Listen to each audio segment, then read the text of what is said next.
नमस्कार, आप देख रहे हैं कैपिटल टीवी उत्तर प्रदेश। मैं हूं आपके साथ सृष्टि शाह। धर्म के नाम पर चल रहा ये खेल अब किसी से छिपा नहीं है। कुछ लोग अपने स्वार्थ और राजनीतिक फायदे के लिए धर्म को हथियार बना चुके हैं। कभी प्यार के नाम पर, कभी लालच देकर, तो कभी डर और भ्रम फैलाकर लोगों की आस्था के साथ खिलवाड़ किया जा रहा है। धर्म जिसका उद्देश्य इंसान को जोड़ना था, आज कुछ लोगों के लिए समाज को तोड़ने और बांटने का जरिया बन गया है। सबसे ज्यादा निशाना बनाया जा रहा है समाज के कमजोर और गरीब तबके को।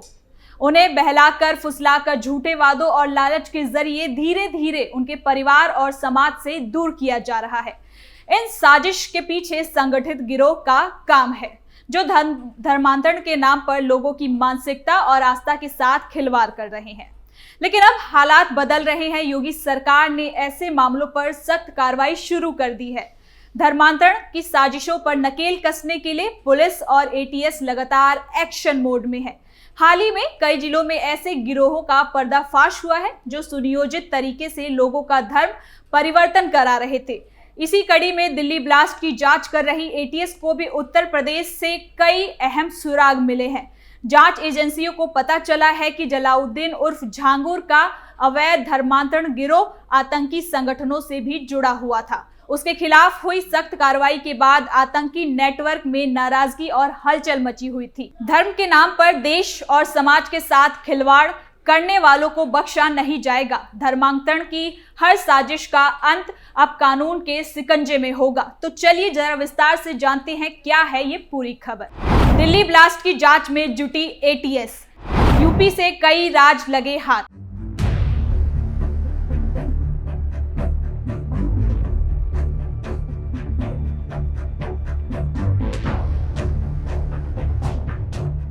उत्तर प्रदेश में धर्मांतरण के मामलों पर चल रही जांच अब एक बड़े खुलासे की ओर बढ़ती जा रही है।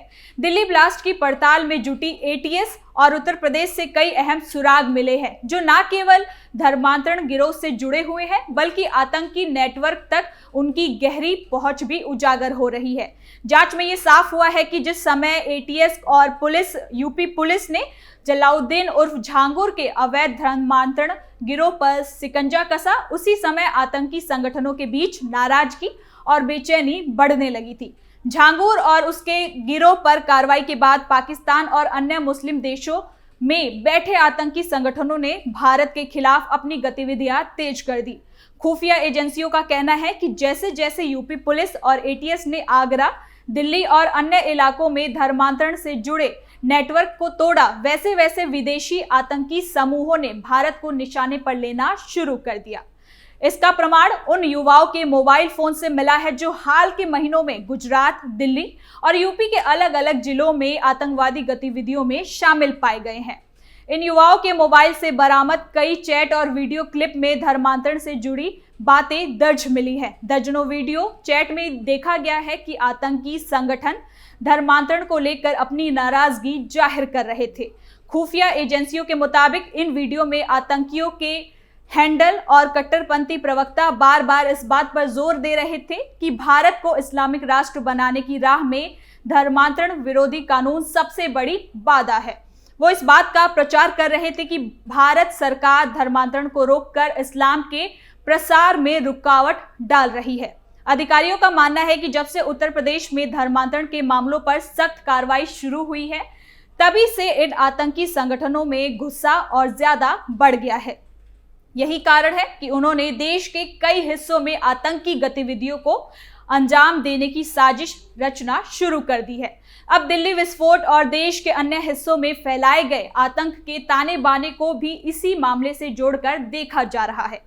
एटीएस और खुफिया एजेंसियों की जांच से ये संकेत मिल रहा है कि धर्मांतरण के नाम पर काम करने वाले कई गिरोह वास्तव में आतंकी संगठनों के लिए सॉफ्ट टारगेट तैयार कर रहे थे। ये गिरोह समाज के कमजोर वर्गों और आर्थिक रूप से पिछड़े लोगों को निशाना बनाकर उनका मानसिक ब्रेन वॉश करते थे। धीरे धीरे उन्होंने उनके परिवार और समाज से अलग कर इस्लामिक कट्टरपंथी विचारधारा की ओर धकेला जा रहा है। इस पूरी साजिश का सबसे बड़ा खुलासा आगरा में हुआ था, जहां पुलिस ने धर्मांतरण के नए एक गैंग का पर्दाफाश किया। इस गिरोह की सरगना आयशा नाम की जुड़ी एक महिला थी, जो कई संगठनों से जुड़ी हुई थी। जांच में सामने आया कि इस गैंग के तार विदेशों में बैठे लोगों से भी जुड़े हुए हैं। पाकिस्तान, कनाडा और दुबई से इस गिरोह को नियमित फंडिंग की जा रही है, ताकि धर्मांतरण की गतिविधियां चलती रहे। पुलिस को यह भी पता चला है कि आयशा का नेटवर्क हैदराबाद, दिल्ली, लखनऊ और आगरा तक फैला हुआ था। पुलिस की कार्रवाई के बाद इन नेटवर्क में हड़कंप मच गया। खुफिया एजेंसियों के मुताबिक जैसे ही आगरा गिरोह का भंडाफोड़ हुआ, वैसे ही देश विरोधी संगठनों ने सोशल मीडिया पर सक्रिय होकर अपने समर्थकों को उकसाना शुरू कर दिया। कई टेलीग्राम और व्हाट्सएप ग्रुप में यह प्रचार किया गया कि भारत सरकार इस्लाम को दबाने की कोशिश कर रही है और धर्मांतरण पर की जा रही कार्रवाई धार्मिक आजादी के खिलाफ है। इन संदेशों का उद्देश्य सिर्फ युवाओं को भड़काना और उन्हें देश विरोधी गतिविधियों की ओर धकेलना था। एटीएस को जांच में यह भी पता चला कि इन गिरोहों का संबंध कुछ ऐसे एनजीओ से भी है जो सामाजिक कार्य के नाम पर विदेशों से चंदा जमा कर रहे थे। ये पैसा बाद में धर्मांतरण गतिविधियों और आतंक से जुड़े लोगों तक पहुंचाया जाता था।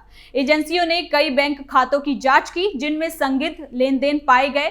ये पैसा हवाला चैनल के माध्यम से भी भारत में पहुंचाया जा रहा था। इसी बीच लखनऊ में भी एटीएस को एक बड़ा सुराग मिला। बुधवार को एटीएस टीम ने लखनऊ विश्वविद्यालय के पास रहने वाले एक मौलाना से पूछताछ की। जांच में ये सामने आया कि इन मौलाना का नाम उस लेन देन में आया था जिसमें IIM रोड निवासी ने डॉक्टर परवेज के लिए मुत्तकीपुर में जमीन खरीदी थी। उस सौदे के लिए रकम देने खुद ये मौलाना गए थे। एटीएस अब इस पूरे मामले को गहराई से जांच कर रही है, ताकि ये पता लगाया जा सके कि इस जमीनी सौदे के पीछे कोई धार्मिक या आतंकी उद्देश्य तो नहीं था। सूत्रों का कहना है कि मौलाना से पूछताछ के दौरान कई अहम जानकारियां भी मिली है। इनमें कुछ ऐसे नाम सामने आए हैं जो दिल्ली और आगरा में पकड़े गए धर्मांतरण गैंग से जुड़े हुए हैं। ये भी शक जताया जा रहा है कि जमीन खरीदने का उद्देश्य वहां धार्मिक केंद्र या मदरसा बनाकर धर्मांतरण गतिविधियों को आगे बढ़ाना था।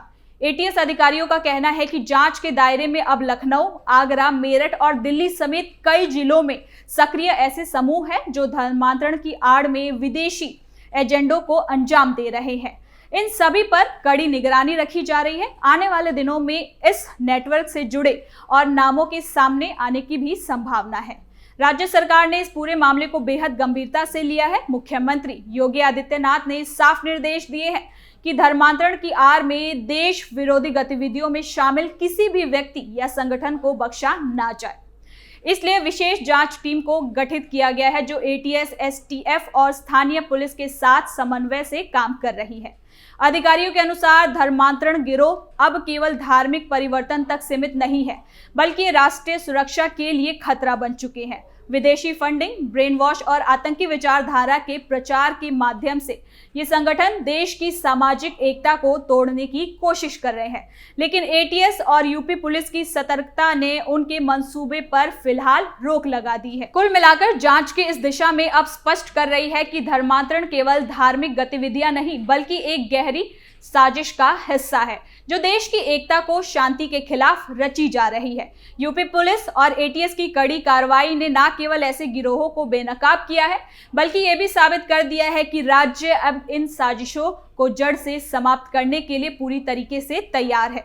आने वाले दिनों में इस जांच से और भी बड़े खुलासे होने की संभावना है, जिससे ये साजिश का पूरा तंत्र उजागर हो सकेगा। तो फिलहाल के लिए इस खबर में इतना ही। देखते रहिए कैपिटल टीवी उत्तर प्रदेश।